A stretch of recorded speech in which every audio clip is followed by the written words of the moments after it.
69,000 शिक्षक भर्ती का मामला अब सुप्रीम कोर्ट जा चुका है। सुप्रीम कोर्ट में आज सुनवाई के दौरान अब अगली तारीख लग गई है। इस बार सुप्रीम कोर्ट अनारक्षित वर्ग के जो चयनित अभ्यर्थी थे वो पहुंचे थे। अनारक्षित वर्ग के जो चयनित अभ्यर्थी हैं उसी में से एक अभिषेक जी इस वक्त हमारे साथ हैं। अभिषेक जी, 13 अगस्त का जो फैसला कहीं ना कहीं जब आया और उस दौरान फिर आप लोगों से जब बातचीत हुई तो आप लोग काफ़ी निराश थे उस फैसले से। उसके बाद फिर आप लोग सुप्रीम कोर्ट गए। आज कोर्ट में क्या हुआ? सर प्रणाम आपको और आपके देखने वाले सारे दर्शकों को। सर पहली बात तो ये कि हम लोग कहीं से भी निराश नहीं थे उस दिन। हम लोग बस ये थे कि थोड़ा परेशान थे कि जिस तरह से माननीय डबल बेंच ने ऑर्डर दिया है, तो हम लोग बस एक आशंकित थे कि हमारी नौकरी पे बात ना आए, क्योंकि हम लोग ऑलरेडी 4 साल से थे। इस बात को लेके हमारे कुछ भाई लोग वहाँ पे जो चयनित शिक्षक हैं वो लोग सुप्रीम कोर्ट सर्वोच्च पटल पे गए। सर्वोच्च पटल ने जब सुप्रीम कोर्ट ने चीफ जस्टिस साहब ने आज जब इस बात को, इस पूरे मामले को सुना, तो उन्होंने एक कमेंट बहुत अच्छा किया कि मैटर इज़ वेरी इंटरेस्टिंग। और उन्होंने अभी फ़िलहाल के लिए माननीय डबल बेंच के ऑर्डर पे सरकार को कहा है कि अभी कुछ नहीं करना है, और दोनों ही पक्षों प्लस सरकार को कहा है कि आप इसमें अपना अपना रिटर्न सबमिशन दीजिए। अच्छा, ये जब आप लोग, क्योंकि सिंगल बेंच का जो फैसला था वो आप लोग के हित में था, डबल बेंच का फैसला कहीं ना कहीं आप लोग के हित में, अगर मतलब वापस से रिवाइज लिस्ट बनती तो हालांकि सरकार ये बात कह रही थी किसी का कोई नुकसान नहीं होगा, पर आप लोग को इस बात का डर था कि शायद आप लोग का नुकसान हो सकता है। अब जब सुप्रीम कोर्ट ने ये बात वापस से, क्योंकि 23 तारीख की नई तारीख है, 23 को वापस से सुनवाई होगी, तो अब क्या आपको क्या लग रहा है, किस तरीके से चीज़ें प्रक्रिया आगे बढ़ने वाली हैं, कितना मन में क्या चीज़ें चल रही हैं? विवेक जी, मैं एक बात आपसे कहूँगा। पहली बात तो ये कि ना सिंगल बेंच ने ये कहा कि हम लोगों को हटाया जाए, ना ही डबल बेंच ने कहा। ये एक पूरा झूठ का नेक्सस था, ठीक है। स्पेशली जो आरक्षित वर्ग के जो हमारे भाई बहन सेलेक्ट हुए थे, जिनका नाम 6800 की सूची में आ गया। मैं आपका 2 मिनट लूँगा इसमें। 6800 की सूची आई 2022 इलेक्शन से पहले, और इसमें देखिए, मैं शिक्षक हूँ, मैं राजनीतिक दृष्टिकोण से नहीं देखता हूँ चीज़ों को, लेकिन ये मुझे ऐसा लगता है कि वो एक राजनीतिक लाभ लेने के लिए किया गया।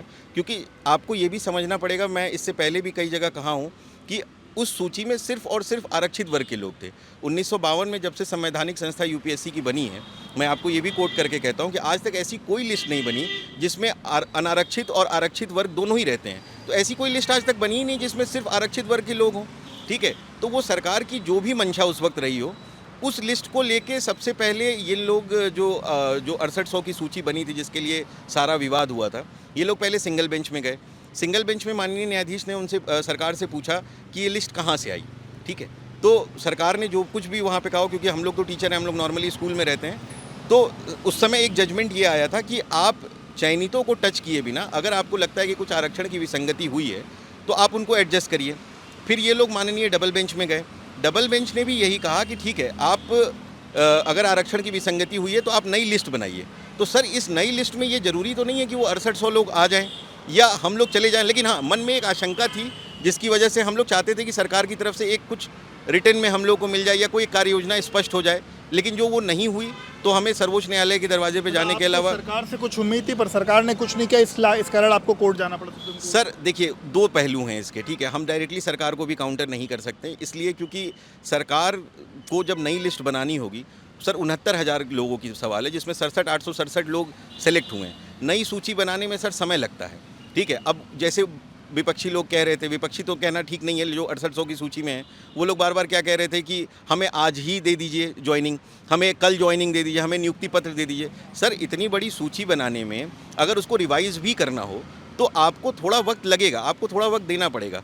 3 महीने का समय माननीय डबल बेंच ने जब दिया था, तो 3 महीने के समय में ये लोग कह रहे थे कि ऐसा क्या है कि 88वें दिन या 89वें दिन, या तो 10 दिन के अंदर ही इन लोगों ने कई विभिन्न नेताओं के यहाँ धरना प्रदर्शन शुरू कर दिया।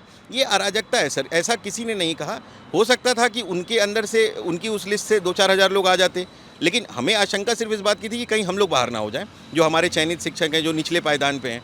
तो इसके लिए हम लोग चाहते थे कि सरकार एक कार्य योजना के साथ आए। हालांकि माननीय मुख्यमंत्री जी हमारे कहे कि हम किसी के साथ अहित नहीं होने देंगे, लेकिन सर एक वो मन में डाउट था, उसकी वजह से सब लोग, क्योंकि सुप्रीम कोर्ट सर आर्टिकल 32, जिस कॉन्स्टिट्यूशन की बात ये लोग करते हैं, आर्टिकल 32 से हमें ये मिलता है कि अगर हमारा कहीं से भी हित प्रभावित हो रहा है तो हम सर्वोच्च न्यायालय पे जा सकते हैं। तो हम लोगों ने बस उसको यूज़ करके हम लोग सर्वोच्च न्यायालय के चौखट पे गए। 23 को आप लोग भी अपना पक्ष रखेंगे, जो आरक्षित वर्ग के बच्चे हैं वो भी अपना पक्ष रखेंगे, सरकार भी अपना पक्ष रखेगी? जी सर, आज माननीय सुप्रीम कोर्ट ने यही कहा है कि आप तीनों ही जो पक्ष हैं, आरक्षित वर्ग के, अनारक्षित वर्ग के जो लोग गए थे और सरकार, तीनों ही लोग अपना रिटन सबमिशन देंगे, उसके बाद सर ने बताया। लेकिन सर सबसे अच्छी बात ये है कि सुप्रीम कोर्ट के जो हमारे चीफ जस्टिस सर हैं, उन्होंने कहा matter is very interesting and quality education is must. और सर क्वालिटी एजुकेशन मिलना भी चाहिए, क्योंकि हम लोग को जिस तरह से स्कूल मिला है दूर दराज में, जहाँ बच्चों के पास मतलब बहुत सी चीज़ों नहीं होती हैं, तो अगर हम लोग टीचिंग कर रहे हैं तो क्वालिटी एजुकेशन होना चाहिए सर। उसमें सर की बात से मैं पूरी तरह से सहमत हूँ। हालांकि वो तो चीफ जस्टिस हैं, मैं क्या सहमत हूँगा, लेकिन फिर भी ये है कि उन्होंने जो कहा वो बिल्कुल सही कहा, क्वालिटी एजुकेशन इज़ मस्ट। और मैं एक आपके पटल से सर, आपका चैनल पूरा देश सुनता है, मैं ये ज़रूर कहूँगा कि ये सिर्फ और सिर्फ अराजकता राजनीतिक तौर से फैलाई गई है। लेकिन मेरा दुख बस इस बात का है कि इसमें टीचर्स को इन्वॉल्व नहीं करना चाहिए था, क्योंकि जाति के नाम पे, कभी इसके नाम पे, ये सिर्फ और सिर्फ इसलिए हुआ है ताकि हमारे माननीय मुख्यमंत्री को वो लोग डिग्रेड कर सकें। क्योंकि सर मैं 1 मिनट और लूँगा आपका।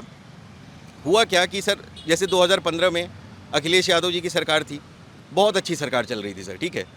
फिर अचानक से हम लोग उस समय ग्रेजुएशन कर रहे थे सर, 2015 में अचानक से एक न्यूज़ आई कि 86 एसडीएम सेलेक्ट हुए, उसमें से 56 एक विशेष जाति के हैं। आज तक सर उसका कोई प्रूफ नहीं मिला, लेकिन वहाँ से वो अखिलेश यादव की सरकार का एक कह सकते हैं कि मतलब उसको बदनाम कर दिया गया।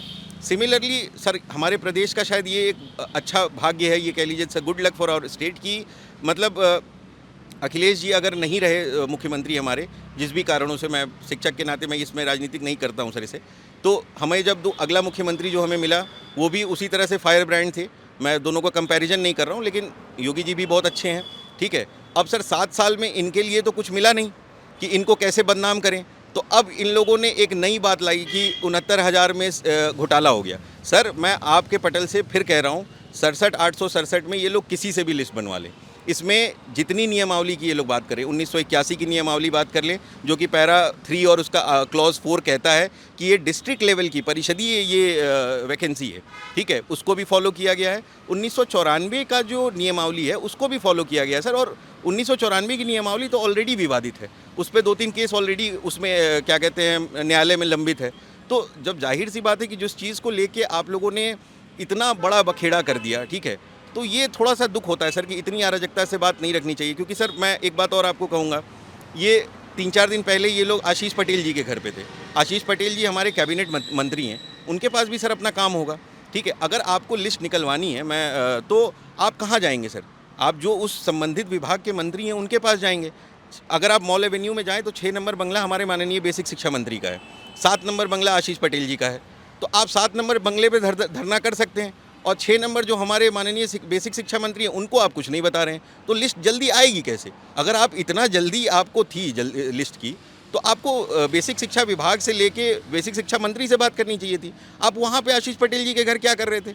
तो इससे ही पता चलता है कि ये पूरा का पूरा मामला राजनीतिक है। अब ये लोग कह रहे हैं कि हम लोगों से पूछ के थोड़े ही बताएंगे कि हम कहाँ धरना करें, तो सर आप हमसे मत पूछिए, लेकिन प्रदेश का जो माहौल है सौहार्दपूर्ण, उसको बने रहने दीजिए। एटलीस्ट टीचर्स को इस गंदी राजनीति में मत लाने दीजिए। बिल्कुल, तो देखिए टीचर्स को इस राजनीति में मत लाने दीजिए, मत आने दीजिए। ये उस शिक्षक का कहना है।